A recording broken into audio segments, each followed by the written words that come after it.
नमस्कार मित्रों, मैं हूं रविकांत चतुर्वेदी और आप मुझे देख रहे हैं परीक्षा आइडिया के इस मंच पे। और हमारी विगत समय में जो बात हुई है वो मौर्योत्तर काल को लेकर चल रही थी। मौर्योत्तर काल के अंतर्गत मैंने आपको बताया था कि यह वह काल है जहां पर क्षेत्रीय शक्तियों का भी उदय हो रहा है और उत्तर पश्चिम से कुछ विदेशी आक्रमण भी हुए हैं।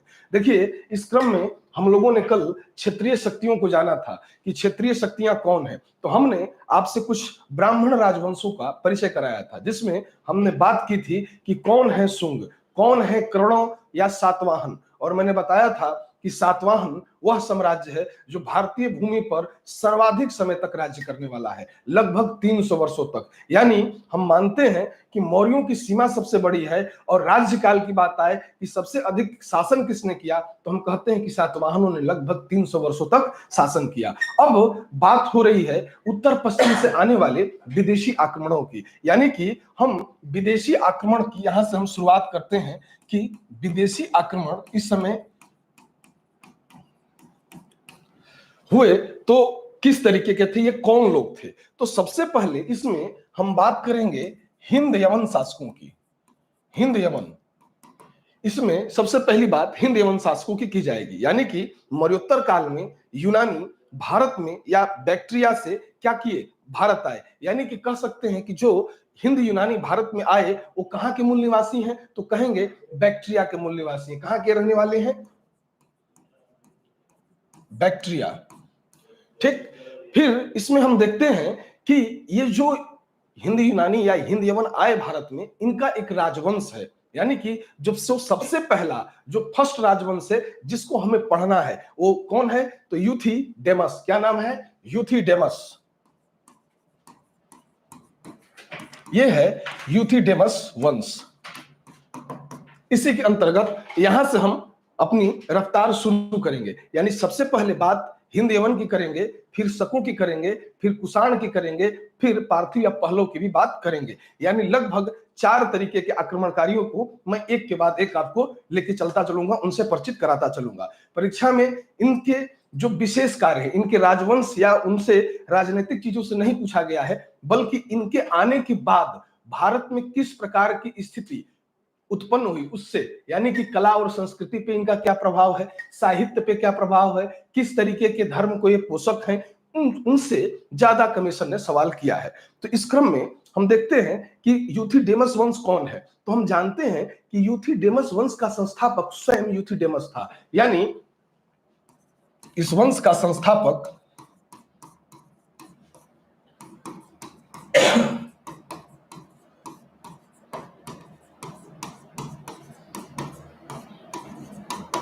ठीक, इस वंश का संस्थापक स्वयं यूथिडेमस है।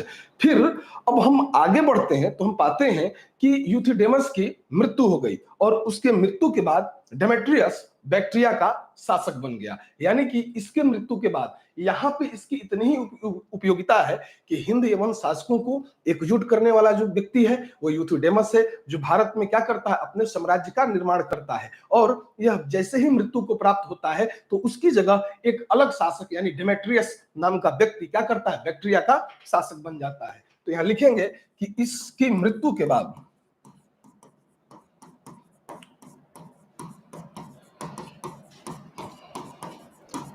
डेमेट्रियस बैक्ट्रिया का शासक बना।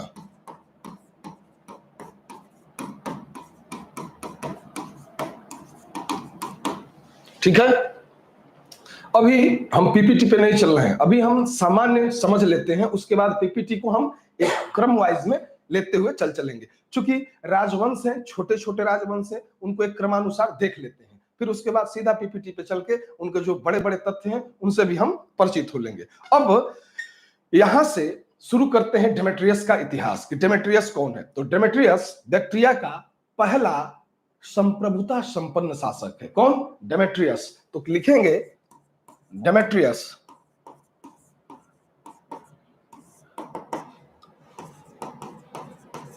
बैक्ट्रिया का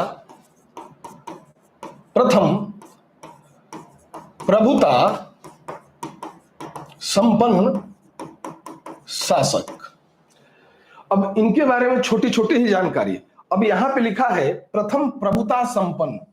यह प्रभुता संपन्न या संप्रभुता संपन्न ये क्या है, सोवर्डेनिटी की बात की जा रही है, यानी कि इसके पहले का जो राजा था उसकी संप्रभुता उसमें नहीं थी। क्यों? क्योंकि उस पर कोई अन्य होगा जिसको वो अपना अपने से ऊपर मानकर उसके द्वारा बनाए गए नियमों को फॉलो करता होगा। लेकिन यहां पर लिखा गया कि प्रभुता संपन्न पहला शासक, यानी कि इसके ऊपर कोई नहीं है, यानी यह अपना निर्णय लेने के लिए स्वतंत्र है। ठीक। फिर दूसरी चीज यहां पे देखते हैं कि इसके बाद हम देखते हैं कि मौर्योत्तर काल में प्रथम यूनानी आक्रमण जो होता है भारत में, यह डेमेट्रियस के ही नेतृत्व में होता है। तो कहेंगे भारत में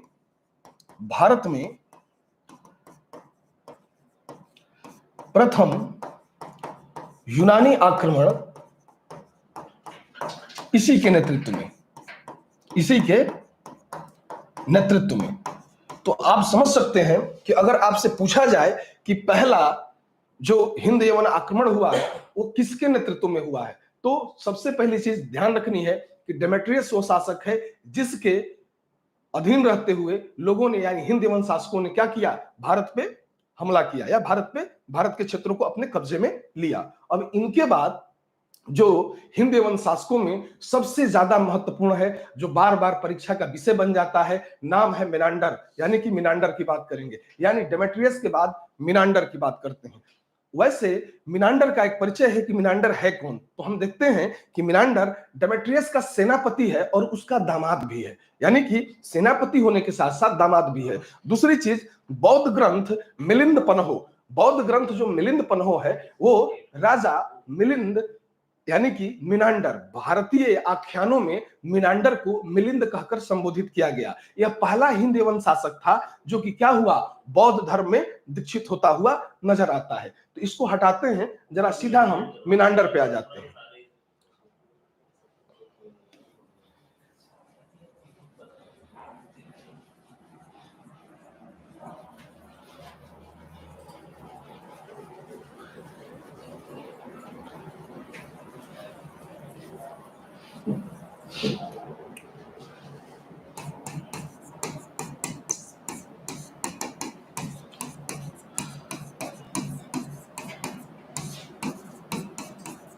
डेमेट्रियस का दामाद व सेनापति, ठीक है। मिनांडर को भारतीय आख्यानों में या भारतीय ग्रंथों में इसे मिलिंद के नाम से जाना गया।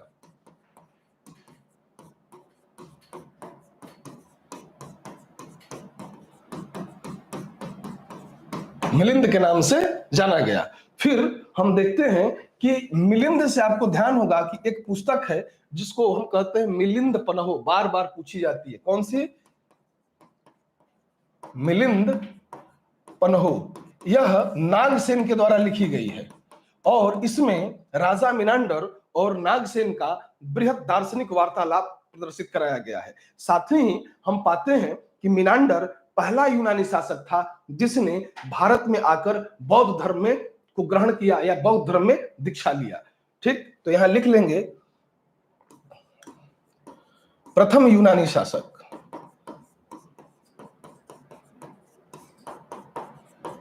जिसने भारत में आकर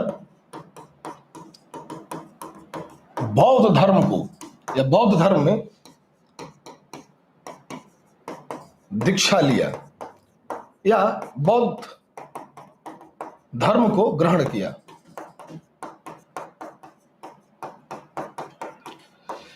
यह जो पुस्तक है मिलिंद पन्हो, यह विशुद्ध रूप से दार्शनिक पुस्तक है, ठीक है, और यह बौद्धों की लिखी हुई पुस्तक है, यानी नागसेन की लिखी हुई पुस्तक है। और नागसेन इसमें बृहद दार्शनिक वार्तालाप को करते हुए आपको बताएंगे। जैसे कि मिनांडर जब नागसेन से मिलने आता है या नागसेन उनकी वार्ता होती है तो पूरी तरीके से इस प्रकार की वार्ता है कि आप आए तो कैसे आए, रथ से आए, रथ चल रहा था कि पहिया चल रहा था, तो फिर घोड़ा क्या कर रहा था। इसमें सूक्ष्म दार्शनिक तत्वों को क्या किया गया, उकेरने का प्रयास किया गया है। अब इसके बाद जो शासक आता है स्ट्राटो प्रथम, यानी कि हम जब मिनांडर से आगे बढ़ते हैं तो हमें एक अन्य शासक स्ट्राटो प्रथम के रूप में देखने के लिए मिलता है। तो इसको हटाते हैं, आप नोट कर लीजिएगा स्ट्राटो प्रथम।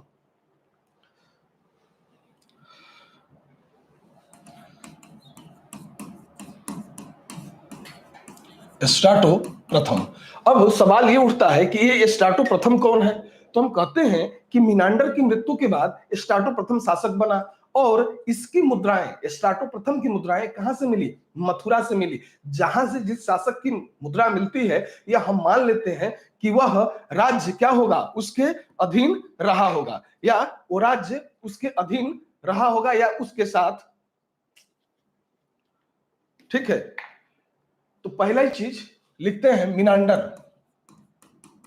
मिनांडर की मृत्यु के बाद, मृत्यु के बाद क्या है? मिनांडर की मृत्यु के बाद यह शासक बन जाता है।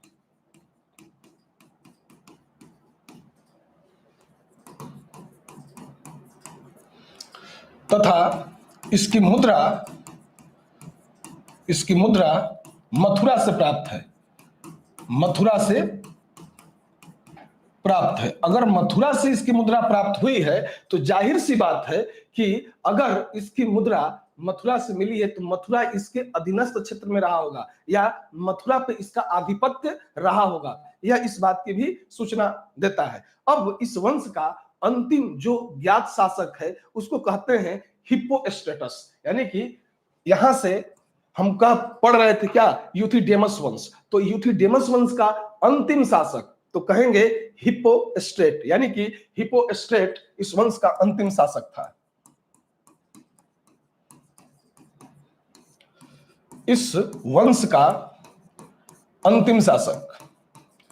यहां पे आपसे सवाल शासक, शासनकाल या उनकी कुछ विशेष चीजों के बारे में पूछा जा सकता है। यानी ये हिंद एवं आक्रमणकारी जो हैं, इनसे बहुत सवाल नहीं पूछा गया है। जब भी सवाल आया है, मिनांडर से ही आया है। ठीक, अभी इसके अलावा हम पाएंगे, आप क्वेश्चन पेपर उठाइएगा तो हिंद एवं शासकों के बारे में कमीशन ने बहुत ज्यादा सवाल नहीं किया है। अब इसके बाद एक नवीन राजवंश स्थापित हुआ, कहते हैं यूक्लिडिस या यूक्लिटाइडिस वंश। ठीक है, इसको हटाते हैं और आगे बढ़ते हैं।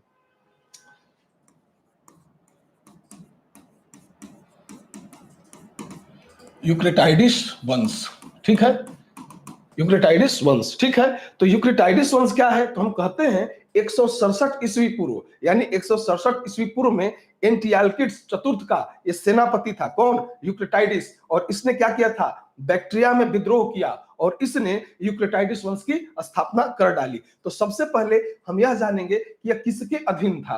तो हम कहते हैं एंटियालकिड्स या एंटियालकिड्स चतुर्थ। ठीक है, तो 167 ईस्वी पूर्व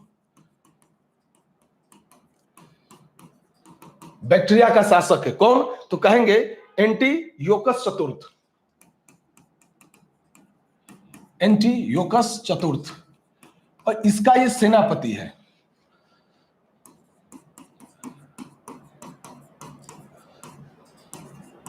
इसने कमजोर सत्ता देखा। क्या देखा? कि एंटियोकस चतुर्थ की सत्ता कमजोर है, और इसी का लाभ उठाकर क्या किया? उसने विद्रोह कर दिया, और विद्रोह के बाद उसने सत्ता को परिवर्तित कर दिया। मैं हमेशा कहता हूं, इतिहास कंट्रोल का विषय है। यानी जहां जिस शासक का कंट्रोल खत्म हुआ, सत्ता खतरे में, यानी कि वहां पे दूसरी सत्ता स्वयं अपने आप आ जाएगी। तो कहेंगे विद्रोह किया, और उसने क्या किया?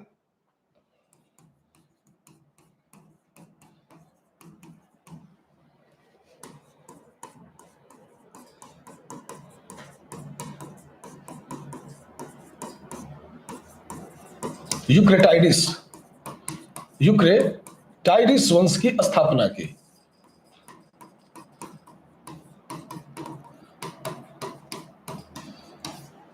की। ठीक, यानी कि कहते हैं कि यहां पे कुछ भी अक्षुण्ण नहीं है, सब जो आ रहा है धीरे धीरे धीरे धीरे वो चला जा रहा है। कहने का मतलब ये राजवंश इतने बड़े नहीं है, ना भारतीय संदर्भ में इनकी उपयोगिता बस पड़ी है।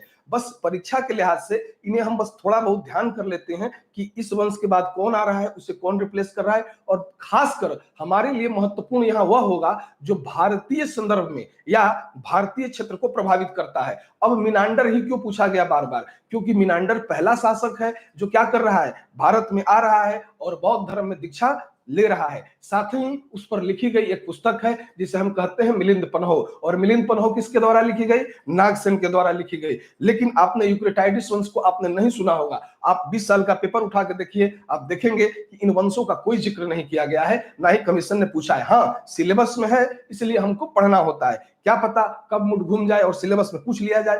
अब हम पाएंगे कि यूक्रेटाइडिस की मृत्यु हो जाएगी और उसके बाद उसका एक बेटा है हेराक्लीस, यानी कि उसका पुत्र हेराक्लीस क्या होता है? शासक बनता है।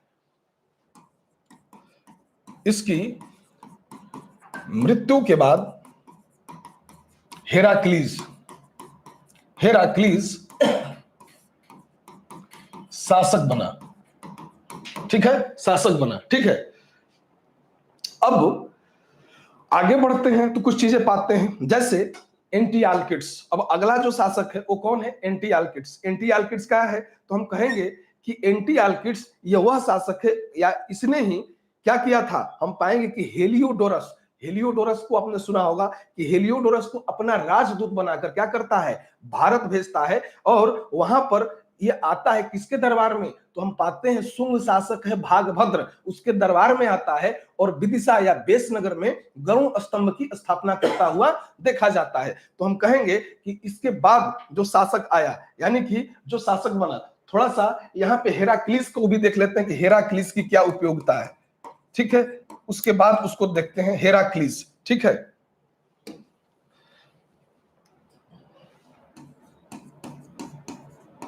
हेराक्लीस, ये हेराक्लीस को भी थोड़ा देख लेते हैं कि हेराक्लीस की क्या उपयोगिता है। तो हम कहते हैं कि हेराक्लीस के समय बैक्ट्रिया पर क्या होता है? शकों का आक्रमण हुआ और अंततः हेराक्लीस क्या होता है? पराजित हो गया। और हेराक्लीस प्रथम यूक्रेटाइडिस वंश का सबसे महान शासक था, यानी कि इसके समय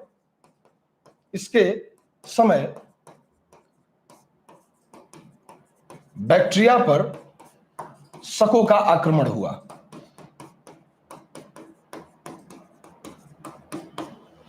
अब शकों का आक्रमण हुआ तो क्या किया गया होगा? शकों के द्वारा बैक्टीरिया को नष्ट किया गया, और हम यह कहते हैं कि यह अपने वंश का, यानी कि यूक्रेटाइडिस वंश का सबसे महानतम शासक हेराक्लीस ही था। लेकिन यह शकों का आक्रमण का शिकार हुआ और शकों ने क्या किया? बैक्टीरिया पे धीरे धीरे अधिकार कर लिया। अब यहां से हम आगे बढ़ते हैं तो पाते हैं एंटियालकिड्स, जो हमारे लिए इंपॉर्टेंट है। तो देखते हैं अगले शासक को, एंटियालकिड्स।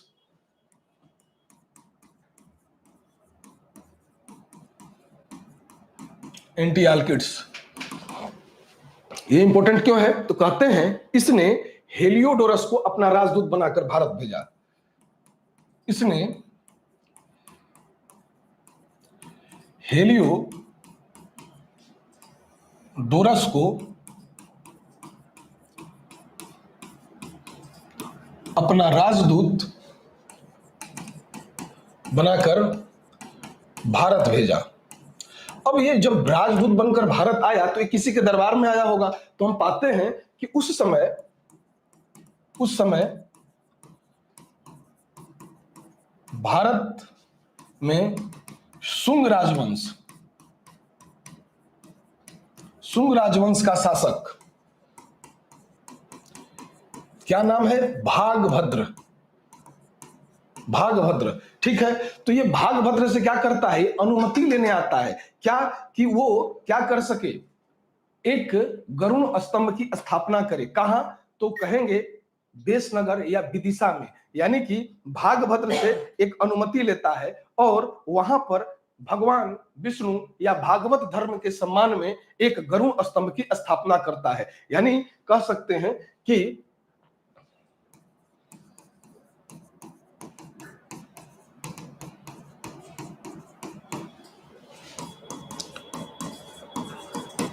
विदिशा, इसी को बेसनगर भी कहते हैं, ध्यान रखिएगा। विदिशा और बेसनगर दोनों एक ही स्थान है। यहां पर ये क्या करता है? गरुड़ स्तंभ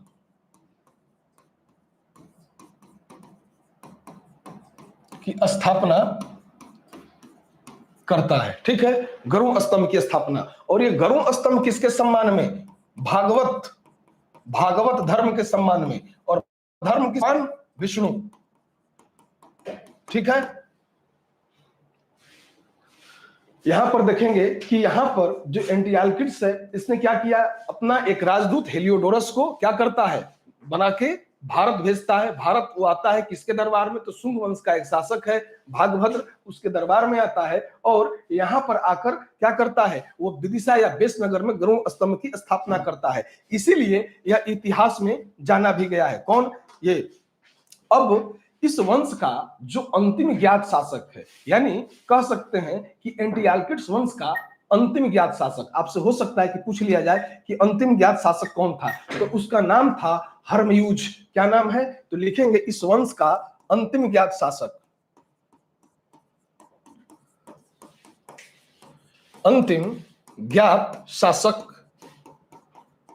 ठीक है, तो अंतिम ज्ञात शासक मतलब क्या, जिसका ज्ञान हमें होता है या इतिहास में मिलता है, तो उसको कहते हैं हर्मयूज। हर्मयूज, हर्मयूज था, यानी इस वंश का अंतिम ज्ञात शासक है कौन, हर्मयूज। अब यहां से हम आगे बढ़ते हैं और हिंद एवं को यहीं इनकी परिपाटी समाप्त करके हम चलते हैं शक वंश पे, कि शक वंश कौन है या शक कौन है, जरा इनको देखते हैं। ठीक है, यहां से हटते हैं और आगे बढ़ते हैं। शक वंश। अब शक वंश, तो सबसे पहले हमें यह देखना होगा ये शक कौन थे, तो हम पाएंगे कि मध्य एशिया का एक जगह है, किसको, उसको कहते हैं जेक जार्डिस प्रदेश, यानी कि जेक जार्डिस प्रदेश के निवासी हैं। और न केवल शक, वरन इनके अलावा जो कुषाण हम पढ़ेंगे ये भी जेक जार्डिस प्रदेश के ही निवासी थे। यह एक ऐसा प्रदेश था जो कि हम मानते हैं कि साधन या संसाधन के अभाव में था। यहाँ के लोग क्या कर रहे थे, यहाँ उत्पन्न होने वाले जो लोग थे, जो कमजोर थे या मजबूत थे, उनमें एक सामान्य प्रवृत्ति पाई जाती थी कि ये लोग साधन और संसाधन की तलाश में अपने से अलग या इतर जगहों पे जाते थे, जहां क्या हो, उनको एक अच्छा भोजन, आवास या अन्य तरह की सुविधाएं मिल सके। तो देखते हैं कि कभी भी कहीं भी आक्रमण हुआ है या पलायन हुआ है, तो इसका सबसे बड़ा कारण क्या होता है, अर्थ होता है। ध्यान रखिएगा। तो जेक जार्डिस प्रदेश हम लिखेंगे कि ये मध्य एशिया, मध्य एशिया, मध्य एशिया के जैक जार्डिस प्रदेश के मूल निवासी,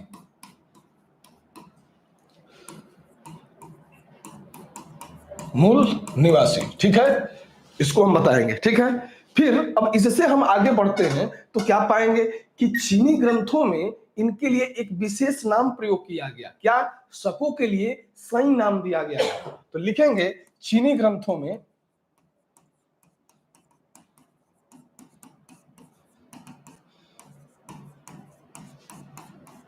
इनके लिए सही नाम आया है। सही से ही ये क्या बने होंगे, शक, यानी कि सही बाद में ये शक कहलाए होंगे। ठीक है, चीनी ग्रंथों से ज्ञात होता है कि मंगोलिया में दो खाना बदोश जनजातियां थी। एक का नाम है हुंगनू और दूसरे का नाम है यूची। यानी हुंगनू और यूची 176 ईस्वी पूर्व में के आसपास क्या थे, ये आपस में संघर्षरत थे, यानी इनका संघर्ष हुआ। और हम पाते हैं कि शकों ने भारत में आने के लिए, चूंकि हमारा विषय क्या है, उनका संघर्ष वहां का नहीं है, बस इतना ध्यान रखना है कि ये कहां के मूल निवासी हैं, मध्य एशिया के, और वहां भी कहां, जैक जार्डिस प्रदेश। फिर कहते हैं कि चीनी ग्रंथों में इनके लिए क्या नाम दिया गया, तो सही नाम दिया गया। फिर यहाँ पर दो जातीय समुदाय है जो आपस में क्या है, संघर्षरत है। और संघर्ष किसके लिए, आर्थिक साधनों के लिए ही तो संघर्ष होते रहे हैं, आज से नहीं, प्राचीन काल से। आप देख लीजिएगा, अर्थ या कह लीजिए ऊर्जा पर आज भी देखते हैं कि आप एनर्जी के लिए लड़ाइयां होती हैं। आज भी देखिए तो सबसे ज्यादा लड़ाई के केंद्र में क्या है, अर्थ ही है। फिर हम पाते हैं कि यहाँ पर दो लोग हैं, एक का नाम है हुंगनू और दूसरे का नाम है यूची। ये दोनों कबीला आपस में संघर्षरत थे। ये संघर्ष हमारा विषय यहाँ पे नहीं है, बस इतना ध्यान रखना है इसके बाद कि ये जो भारत आए, यानी शकों ने भारत में प्रवेश किया, तो उसके लिए उन्होंने कौन से दो मार्ग अपनाए। तो शकों ने भारत आने के लिए दो मार्ग अपनाया।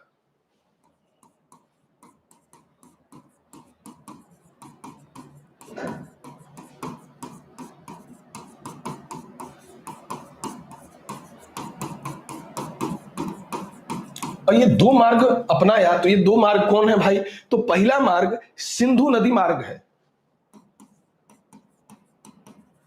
सिंधु नदी मार्ग, इसे उत्तरी मार्ग भी कहते हैं। क्या कहते हैं, उत्तरी मार्ग। अब एक दूसरा मार्ग अन्य है, और दूसरा मार्ग कौन है? तो कहते हैं ईरान से आए, तो ईरान वाला रास्ता पकड़ के, यानी कि उधर का रास्ता पकड़े ईरान वाला, और ये समुद्र के किनारे किनारे, फिर उसको क्या कहते हैं? दक्षिणी मार्ग। ठीक है, इसको पकड़ा। अब यहां से सवाल ये उठता है कि आखिर भारत में शक आए तो शकों की अपनी अलग अलग टोलियां थी, हमने यह भी देखा। तो इस क्रम में जिस शक की हम सबसे पहले चर्चा करेंगे, क्योंकि इनका सबसे पहला वास स्थल कहां था, हम पाएंगे कि भारत में प्रवेश करेंगे तो कोई भी आक्रमण होता है, हम देखते हैं उत्तर पश्चिम की तरफ ही होता है। तो उत्तर पश्चिम के ही क्षेत्रों को इन्होंने भी क्या किया, अपने कब्जे में लिया। और सबसे पहले ये जहां अपना वास योग्य स्थान बनाए और इतिहास में फेमस हुए, उसे कहते हैं तक्षशिला के शक। कौन? सबसे पहले इसको हटाते हैं और सीधा आ जाते हैं तक्षशिला के शकों पे।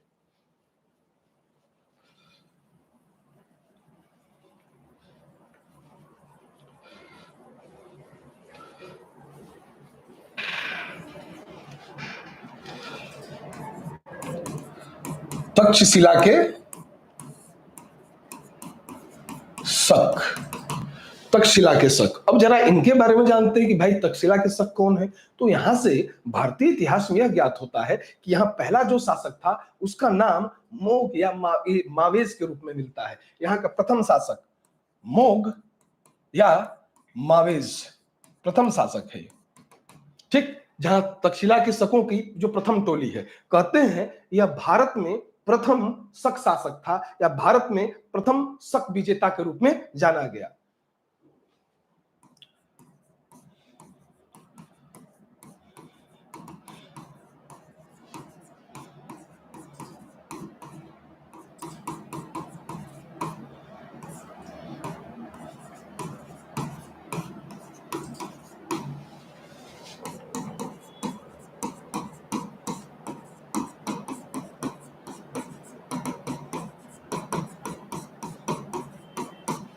जाना गया, यानी कि इसके साथ पहली चीज। अब मोग या मावेश के बारे में भी बहुत जानकारी नहीं है, लेकिन ये जिस लिए परीक्षा में जाना गया या परीक्षा में आता है या पूछा जाता है, हमारे चिंता का कारण बन जाता है, वो कारण क्या है भाई? तो कहते हैं इसने एक अभिलेख लिखवाया था, कहते हैं उसको कहते हैं मोग अभिलेख। क्या? मोग अभिलेख। और इससे ज्ञात होता है कि मोग राजा ने मोग संवत की स्थापना की थी। तो कहेंगे मोग अभिलेख,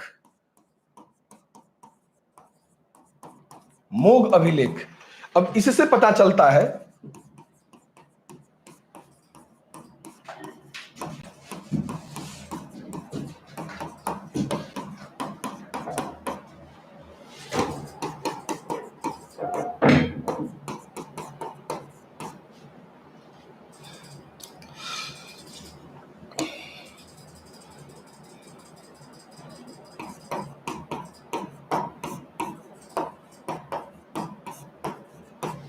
मोग ने एक सम्मत चलाया था, ठीक है, और इसे मोग सम्मत के नाम से जाना जाता है।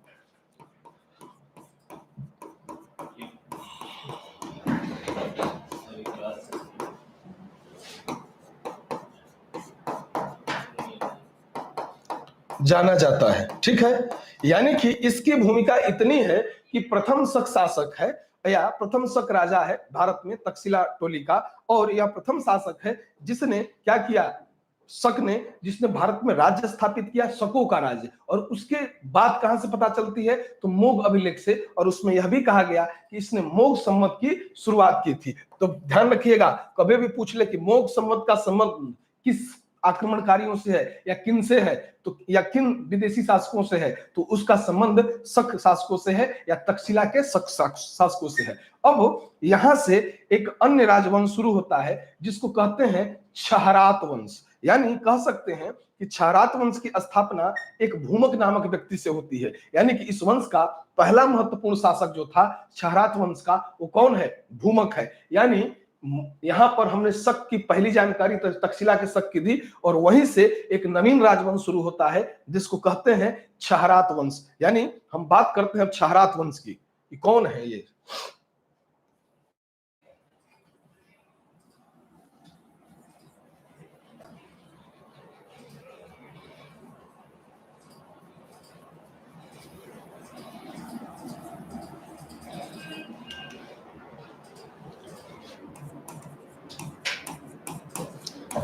क्षहरात वंश, ठीक है, क्षहरात वंश।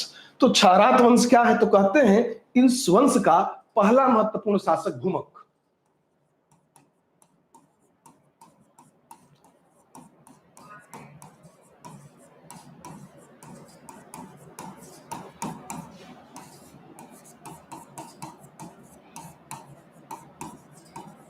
भूमक था, ठीक है। यानी कि इसने क्या किया होगा? क्षहरात वंश की स्थापना की होगी।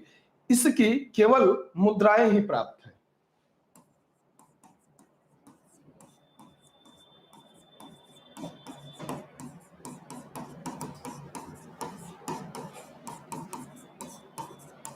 इसकी केवल क्या है? सिर्फ मुद्राएं प्राप्त हैं।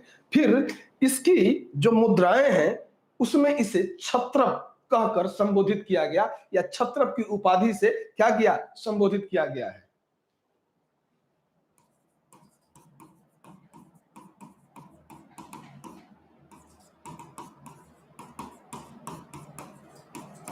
क्षत्रप की उपाधि दी गई है, ठीक है। अब इससे हम आगे बढ़ते हैं तो देखते हैं कि इसके अंतर्गत कुछ भारतीय राज्य शामिल थे, यानी कि इसके सीधे नियंत्रण में थे। उसमें हम पाएंगे कि गुजरात है, मालवा है, महाराष्ट्र है और सिंध है। तो कहेंगे कि इसके राज्य के अंतर्गत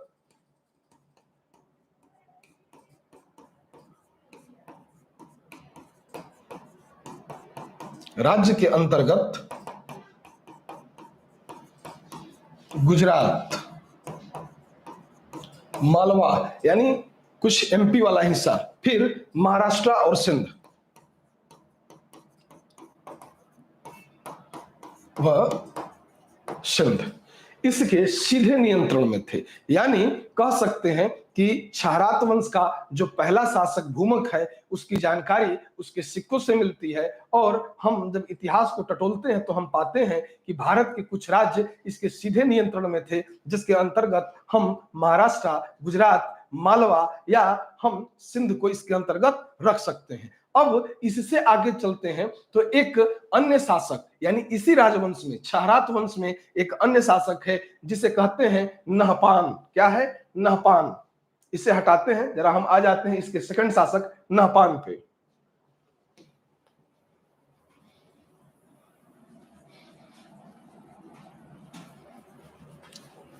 पहला शासक भूमक और दूसरा नहपान। नहपान, ठीक। अब नहपान की क्या विशेषता है? तो हम पाएंगे कि नहपान इस वंश का सबसे महान शासक है। क्यों महान शासक है? जहां हम पाते हैं कि भूमक ने क्षत्रप की उपाधि ली, वहीं यह महाक्षत्रप की उपाधि लेता हुआ दिखाई देगा। यानी नहपान इस वंश का सबसे महान शासक, और इसकी मुद्रा पर इसे महाक्षत्रप की उपाधि मिली हुई है या दिखती है, ठीक है। तो लिखते हैं इस वंश का सबसे महान शासक।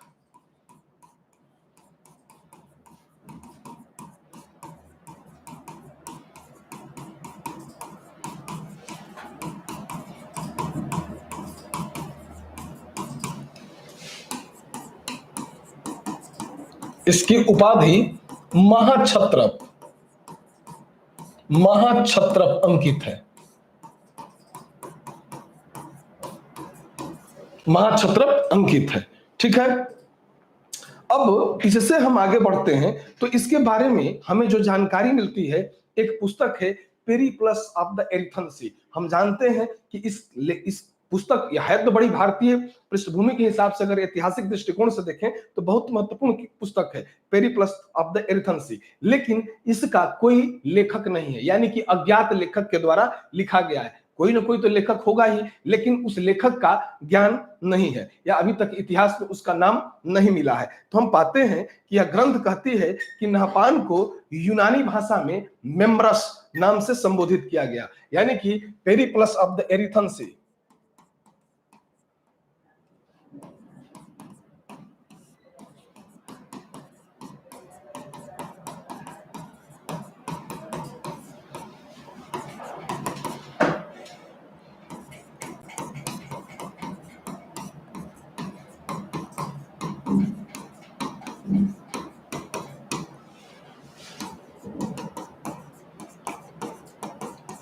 मेम्ब्रस नाम से जाना जाता था।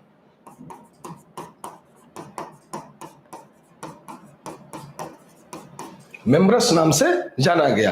अब एक अन्य चीज की यूनानी स्रोतों से ज्ञात होता है कि जो नहपान है उसकी राजधानी मिन्नगर है। मिन्नगर को वर्तमान में नासिक कहते हैं। तो कह सकते हैं कि यूनानी स्रोतों से पता चलता है,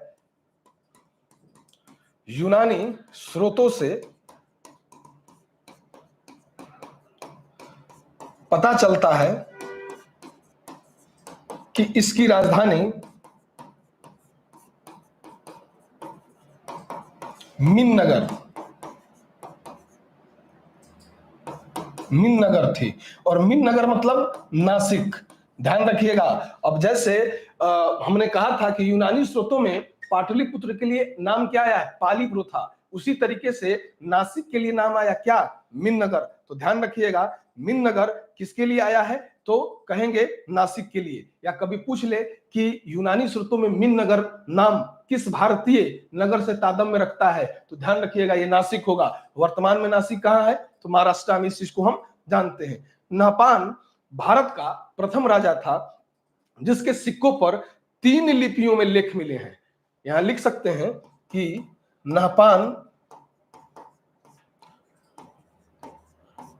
प्रथम शासक है जिसके सिक्कों पर 3 लिपियों में लेख मिले हैं। कौन कौन है? तो कहेंगे ब्राह्मी, खरोष्ठी और यूनानी। ब्राह्मी, खरोष्ठी और यूनानी। ठीक है, ब्राह्मी, खरोष्ठी और यूनानी। यानी कि क्षहरात वंश में हम नहपान को देखें। हमने कहा कि नहपान कैसा है, तो हमने आपको बताया कि नहपान किस तरीके का शासक दिख रहा है। तो हमने कहा यह सबसे महान शासक है। कौन? नहपान। क्या है? सबसे महान शासक है नहपान। ठीक है, अब नहपान जब सबसे महान शासक दिखाई दे रहा है और इसकी मुद्रा क्या है? इसकी मुद्रा पर इसकी उपाधि महाक्षत्रप मिलती है, यानी महाक्षत्रप अंकित किया गया है। जबकि इसके पूर्व का जो शासक था उस पर महाक्षत्रप लिखा हुआ था। पेरिप्लस ऑफ द एरिथेंसी में कहा गया कि यह यूनान में एक विशेष नाम मेम्ब्रस के नाम से क्या है? मशहूर है या जाना जाता है। साथ ही हमने कहा कि यूनानी स्रोतों से पता चलता है कि इसकी राजधानी कहां है? मिन्नगर। मिन्नगर किसको कहा गया? नासिक को कहा गया। फिर हमने कहा नहपान प्रथम शासक है जिसके सिक्कों पर 3 लिपियां मिलती हैं, और वो कौन सी हैं? ब्राह्मी, खरोष्ठी और यूनानी। यानी भारत का एकमात्र यह शासक है, या नहपान भारत का प्रथम शासक है जिसके सिक्कों पर 3 लिपियां अंकित हैं, ब्राह्मी, खरोष्ठी और यूनानी। बहुत ज्यादा ये इंपॉर्टेंट है, कभी भी आपसे ये पूछा जा सकता है। ठीक है, अब आगे बढ़ते हैं तो हम पाते हैं एक नवीन राजवंश है। कौन सा? कार्दमक वंश। कौन? कार्दमक वंश। तो अब यहां से क्षहरात वंश के बाद हम शकों के एक अगले वंश यानी कि कार्दमक वंश पे चलते हैं कि कार्दमक वंश कौन है। ठीक है, इसको हटाते हैं। यहां क्षहरात वंश खत्म, अब कार्दमक वंश। बहुत थोड़ा थोड़ा इनके बारे में जानना, बहुत विशेष नहीं जानना, क्योंकि ये भारतीय राजवंश है नहीं और इन्होंने भारत की कमजोर स्थिति का लाभ उठाकर क्या किया था? भारत के कुछ क्षेत्रों पर इन्होंने अधिकार करना शुरू कर दिया था। अब अगला जो आता है वो कहते हैं कार्दमक, कार्दमक वंश। अब ये कार्दमक वंश है। ठीक, तो कार्दमक वंश में क्या है भाई विशेष? हम कहते हैं कि इस वंश का जो संस्थापक है उसका नाम है यशोमतीक। तो लिखेंगे इस वंश का संस्थापक या संस्थापक यशोमतीक। इसका संस्थापक दिखाई दे रहा है। कौन? यशोमतीक। यशोमतीक का पुत्र है इस वंश का जो सबसे पहला महत्वपूर्ण शासक है, उसका नाम है चष्टन। तो कह सकते हैं इसका पुत्र चष्टन। किसका पुत्र है? यशोमतीक का पुत्र है। और चष्टन इस वंश का सबसे महान शासक।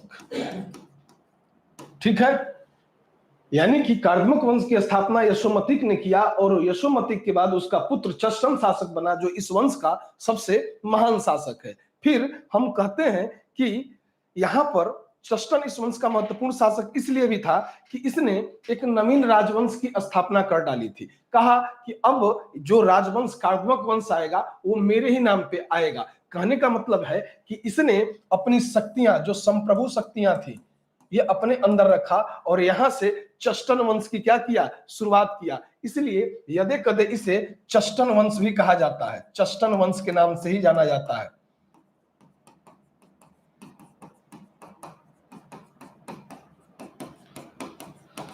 ठीक है, लेकिन इसमें देखिएगा कि इसमें सबसे महत्वपूर्ण शासक ना ही यशोमतिक है ना चष्टन है। इनसे आगे जो हमारा विषय है, जो हमसे एग्जाम में बार बार पूछा जाता है, वो शासक है रुद्रदामन। यानी कि रुद्रदामन सबसे महत्वपूर्ण शासक रुद्रदामन। आपने रुद्रदामन का नाम सुना होगा। और जब भी हम क्या कहते हैं, जूनागढ़ अभिलेख की बात करते हैं, तो हम कहते हैं कि संस्कृत भाषा में लिखा गया प्रथम अभिलेख है और उसका रचयिता कौन था, उसको लिखवाने वाला कौन था, स्वयं रुद्रदामन था। तो कहेंगे कि इस वंश का सबसे महान शासक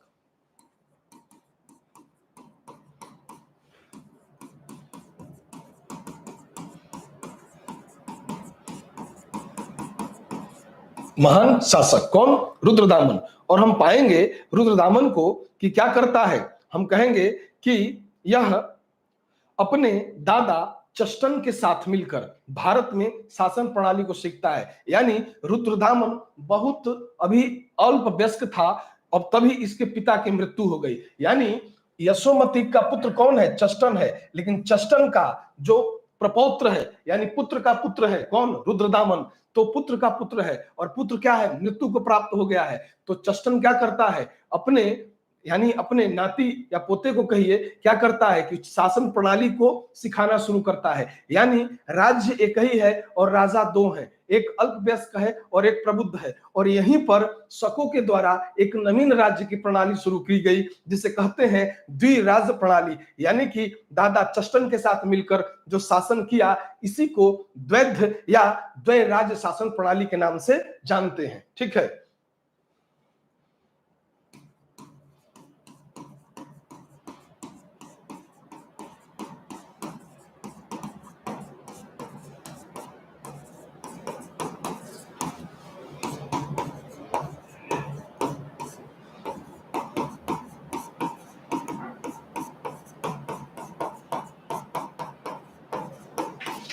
भारत में शासन किया। फिर जब भारत में शासन किया, ठीक है, तो इसे क्या नाम दिया गया, द्वैध राज्य शासन प्रणाली।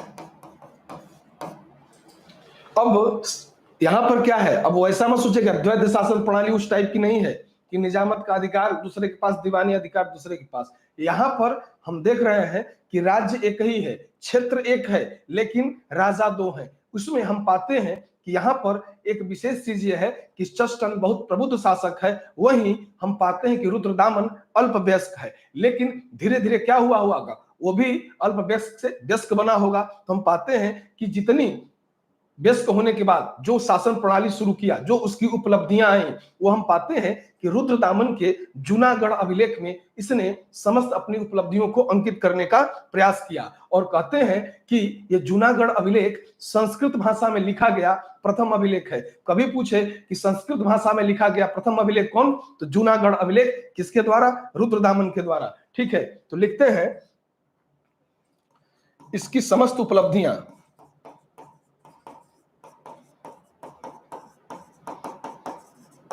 इसकी समस्त उपलब्धियां जूनागढ़ अभिलेख में, जूनागढ़ अभिलेख में। अब इसकी बात, जूनागढ़ अभिलेख की संस्कृत भाषा का प्रथम अभिलेख, संस्कृत भाषा का प्रथम अभिलेख। ठीक है, और जब हम जूनागढ़ अभिलेख पढ़ते हैं तो हमें पता चलता है यहीं पर कि चूंकि हमने कहा कि इसका क्षेत्र क्या है, तो हमने आपसे कहा कि मालवा है, महाराष्ट्र है, गुजरात है, सिंध है, सीधे इसके नियंत्रण में है। तो गुजरात में एक जगह है सौराष्ट्र का क्षेत्र। सौराष्ट्र में क्या किया इसने, सुदर्शन झील जो टूट गई थी उसका जीर्णोद्धार कराया। हम जानते हैं कि सुदर्शन झील से पहले भी कुछ शासक जुड़े रहे हैं। जैसे हमने जाना कि चंद्रगुप्त मौर्य के समय पुष्यगुप्त वैश्य थे, उन्होंने क्या किया था, सुदर्शन झील का निर्माण कराया था। बाद में हम पाते हैं कि अशोक के समय पुनः उसका जीर्णोद्धार कराया गया। फिर हम पाते हैं कि रुद्रदामन ने भी इसका जीर्णोद्धार कराया, और बाद में हम पाएंगे कि गुप्त शासकों ने भी सुदर्शन झील का जीर्णोद्धार कराया। तो देखते हैं क्या होता है। तो यहां पर हम पाएंगे कि जूनागढ़ अभिलेख संस्कृत भाषा का प्रथम अभिलेख, और यहीं पर यह बात करता है सुदर्शन झील के जीर्णोद्धार की। तो लिख लेंगे कि सुदर्शन झील का जीर्णोद्धार भी इसी के द्वारा करवाया गया था। फिर इसमें हम पाते हैं कि सुदर्शन झील के निर्माण के लिए रुद्रदामन ने अपना निजी धन खर्च किया था, यानी सरकारी धन का उपयोग न करके, राज्य धन का उपयोग न करके अपना निजी धन खर्च किया। और हम देखते हैं कि इस वंश का जो सबसे अंतिम शासक है, यानी कार्दमक वंश का सबसे अंतिम जो शासक है उसका नाम है राजा रुद्र सिंह तृतीय, यानी कि राजा रुद्र सिंह तृतीय इस वंश का सबसे अंतिम शासक था। लगभग हम पाएंगे कि 383 ईस्वी पूर्व या 383 ईस्वी, क्षमा करिएगा, 383 ईस्वी में चंद्रगुप्त द्वितीय ने रुद्र सिंह तृतीय को क्या किया, पराजित किया, और पराजित करके शक साम्राज्य को गुप्त राज्य में क्या किया, मिला लिया। और इसी के पश्चात चंद्रगुप्त द्वितीय ने अपनी एक उपाधि ली थी जिसको कहते हैं विक्रमादित्य। ठीक है, इसी के उपलक्ष्य में ली गई थी। यानी यहां लिख लेते हैं कि इस वंश का अंतिम शासक, इसको हटा लेते हैं। ध्यान रखिएगा जूनागढ़ अभिलेख में क्या किया गया है उसको मैं बता चुका हूं मौखिक रूप से, आप उसे लिख लीजिएगा। ठीक है, इसको हटाते हैं। इस वंश का अंतिम शासक रुद्र सिंह तृतीय।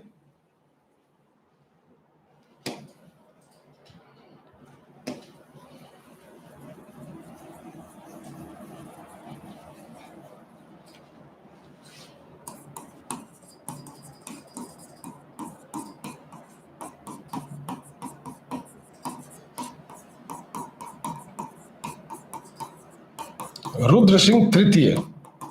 अब रुद्र सिंह तृतीय का सामना किससे हो गया, तो हम जानते हैं कि इनका सामना चंद्रगुप्त विक्रमादित्य, चंद्रगुप्त द्वितीय। चंद्रगुप्त द्वितीय हम जानते हैं गुप्त शासक है। कौन, गुप्त शासक। और इसने क्या किया, इसके क्षेत्रों को अधिग्रहित कर लिया, और अधिग्रहित करके शक राज्य को ही समाप्त कर दिया। और इसी के उपलक्ष्य में ये क्या करता है, चंद्रगुप्त द्वितीय विक्रमादित्य की उपाधि ग्रहण करता है।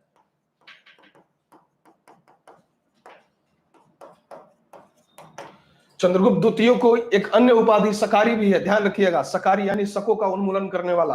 अब इससे आगे चलते हैं तो हमें एक नवीन राजवंश दिखाई पड़ता है जिसे कहते हैं कुषाण वंश। क्या कहते हैं, कुषाण। देखिए कुषाण वंश का भी संबंध, यानी यहां शक समाप्त हो जाता है। जब कुषाणों की हम बात करते हैं तो हम कहते हैं कि जैक जार्डिस प्रदेश में एक दीर्घयुची शाखा जो है 5 भागों में विभाजित है, जिसकी एक शाखा कुए-ए-सुंग यानी कुषाण है। ठीक है, और देखते हैं कि भारतीय ग्रंथों में कुषाणों को ऋषिक कहकर संबोधित किया गया है। यानी जब इसको हम हटाएंगे तो यहां से एक नवीन राजवंश कुषाण, ये भी मध्य एशिया के ही निवासी हैं। किसके, मध्य एशिया के।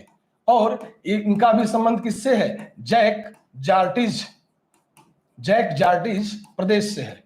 ठीक है, जैक जार्डिस प्रदेश से है। और यहां पाएंगे कि यह प्रदेश, यानी कि कहेंगे कि यहां पर यह 5 शाखाओं में विभाजित है। कितनी शाखाएं हैं कुषाणों की, 5 शाखा।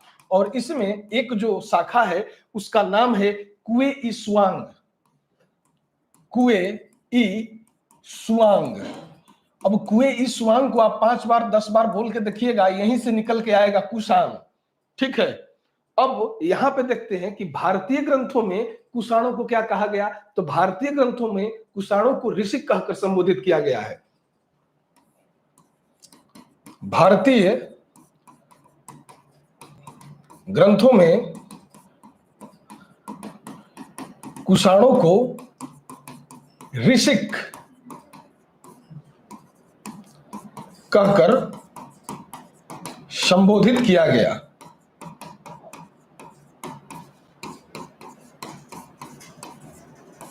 संबोधित किया गया है। ठीक है, अब हम देखते हैं कि कुषाण वंश का जो संस्थापक है कहां, भारत के अंदर या बैक्ट्रिया में। भारत मतलब बैक्ट्रिया सबसे पहले उनके अधीन आएगा, और बैक्ट्रिया जब अधीन आएगा तो बैक्ट्रिया के अधीन कुछ जो भारतीय प्रांत है वो भी उसके अधीन चले जाएंगे। तो हम पाएंगे कि कुषाण वंश का जो संस्थापक है उसका नाम है कुजुल कटफिसेस, जो बैक्ट्रिया को केंद्र बनाकर शासन किया। इस वंश का संस्थापक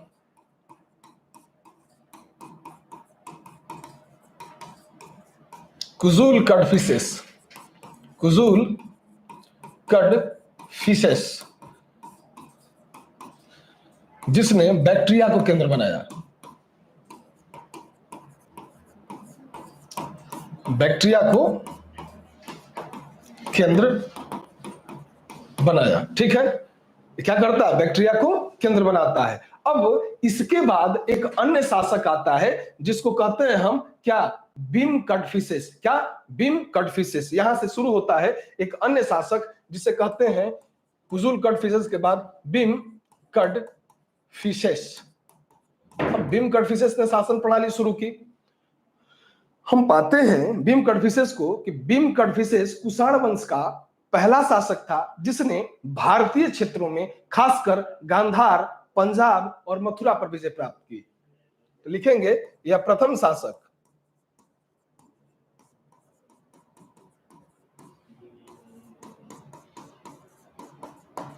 जिसने भारतीय क्षेत्रों में पंजाब, सबसे पहले पंजाब, फिर कहते हैं गांधार व मथुरा, मथुरा पर शासन किया। ठीक है, मथुरा पर शासन किया।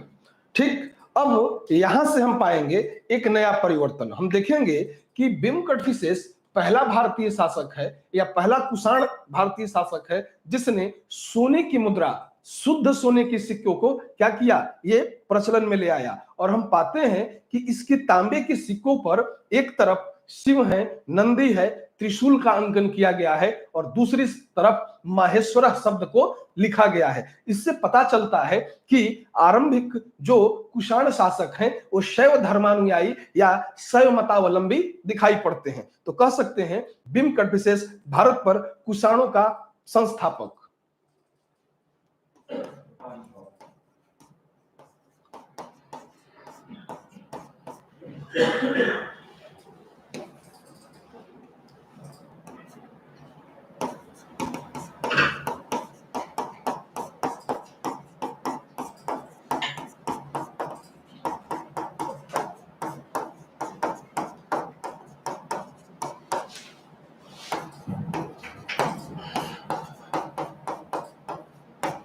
प्रथम शासक। और इसके सिक्कों पर हम क्या पाते हैं, इसके तांबे के सिक्कों पर, सिक्कों पर शिव, नंदी, त्रिशूल का अंकन, त्रिशूल का अंकन, और पृष्ठ भाग पर एक तरफ शिव, त्रिशूल और नंदी का अंकन है और पृष्ठ भाग पर हम पाएंगे कि माहेश्वरा शब्द लिखा गया है।